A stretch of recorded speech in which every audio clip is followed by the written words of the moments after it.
भगवान को सृष्टि बड़ विचित्र।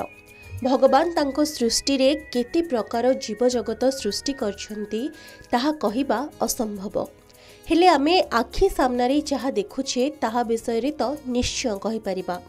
जीव जगत रे सृष्टि होईछि छोटिया जीवटिए। दर्शक बंधु आमे बाई चढ़ेईर कथा कहूचु।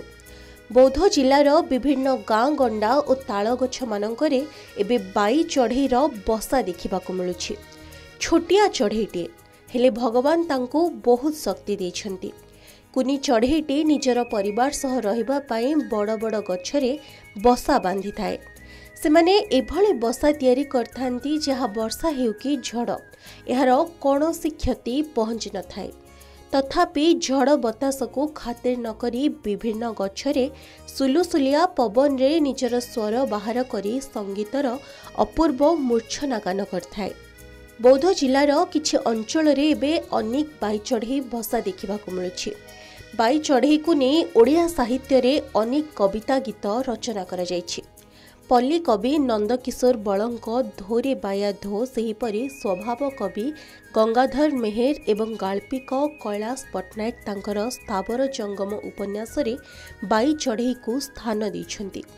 कृषकटीए हेउ कि बाटरी जाउथबा बाटोईटीए हेउ ए मूर्छना को देखिले सबु दुख कष्ट भूली जाती। टिकी चढ़ईटे हेले मध्य तार छोटिया थंटरे काठी कुटा संग्रह करी तार बसा निजे तैयारी करथाए।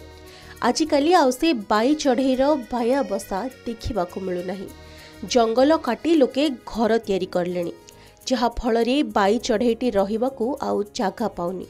तेणु जीव जगतर ए विचित्र पक्षी एबे विलुप्त प्राय।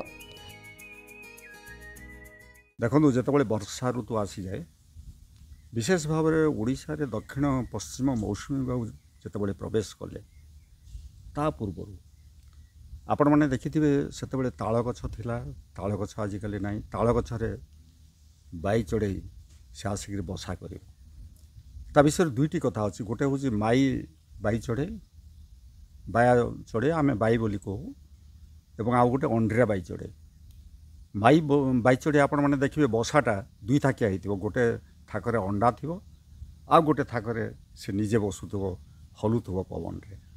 एवं अंड्रिया बाई चढ़ईर बसाटी गोटे थाक थिबो, सेथिरे अंडा रखिया पय जागा नथिबो, से एकुटिया बसुथबो। बाई चढ़ेबा बाया चढ़ई मनीष जीवन सहित प्राचीन काल ओतप्रोत भाव में जड़ित।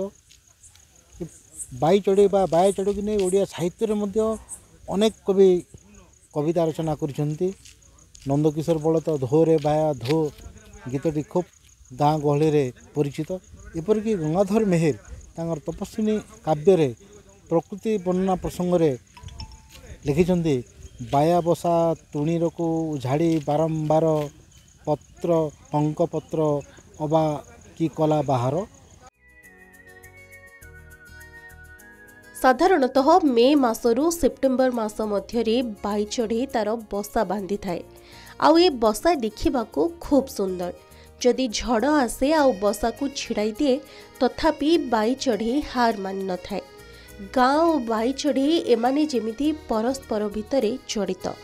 गोटिए पटे गाँ अन्य पटे बाई चढ़ईर बसा को कविटीए केते भावे सुंदर कविताटीए लिखिबा पाई। परिवेश प्रेमी को बेस आनंद देइथाए बाई चढ़ईर एही किचिरी मिचिरी शब्द। गोटे सृजन मनस्क पक्षी बाई चढ़ई एबे जलवायु परिवर्तन जगू धीरे धीरे वंश लोप पाइबा को बसिलानी। बाई चढ़ई को नहीं अनेक काव्य कविता मध्य रचना करा जाइछि। गोटे जेतेबेले शिशुटीए तार कुआ कुआ कांद कांदु थाए, ठीक सेतेबेले माँटीए मध्य बाई चढ़ई को नहीं अनेक गीत कविता बोली थांती। जे बाई चढ़ईटा विशेष भाव में आम ग्रामांचल एवं आम ग्राम रे चाष करुवा चाषी को विशेष भाव में प्रेरित करे। जितेबाला ताଳ गछ उपरे बाई चढ़ईटी तार बसा करथाए, से विशेष भाव में कौटी ना कौटी चाषी को प्रेरित करे जे जेते झड़ा झंझा आसुना कहीं से निजको माने सुदृढ़ करी रखिबो। ବର୍ତ୍ତମାନ ଦ୍ରୁତ ଗତିରେ ଜନସଂଖ୍ୟା ବୃଦ୍ଧି ସାଙ୍ଗକୁ ଜଙ୍ଗଲ ନଷ୍ଟ ଫଳରେ ଜୀବଜଗତ ଉପରେ ଏହାର କୁପ୍ରଭାବ ପଡ଼ିଛି। ଏହାରି ଭିତରେ ଲୋପ ପାଇବାକୁ ବସିଲାଣି ବାଇ ଚଢ଼େଇ। ତେବେ ପ୍ରକୃତି ପ୍ରେମୀ ଓ ସାଧାରଣ ଲୋକେ ବାଇ ଚଢ଼େଇର ସୁରକ୍ଷା ପାଇଁ ଆଗେଇ ଆସିଲେ ଆଗ ପରି ପୁଣି ଶୁଭିପାରନ୍ତା ବାଇ ଚଢ଼େଇର ସେହି ଗୀତ।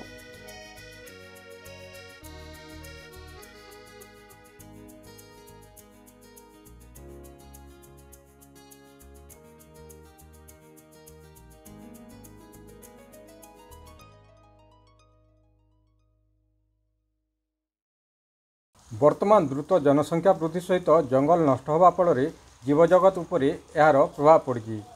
ଏହାର ପ୍ରଭାବରେ ବାଇ ଚଢ଼େଇର ବସା ଏବେ ବିଲୁପ୍ତ ପ୍ରାୟ। ଯଦି ପ୍ରକୃତିପ୍ରେମୀ ଏବଂ ସାଧାରଣ ଲୋକେ ବାଇ ଚଢ଼େଇର ସୁରକ୍ଷା କରିପାରନ୍ତେ ତେବେ ବାଇ ଚଢ଼େଇର ସେହି ବାୟା ଗୀତ ଆଗପରି ଶୁଭିପାରନ୍ତା। ବୌଦ୍ଧ ଜିଲ୍ଲା କଣ୍ଟାମାଲରୁ ଭାର୍ଜନ କୁମାର ପ୍ରଧାନ, କେ ନ୍ୟୁଜ୍ ଓଡ଼ିଶା।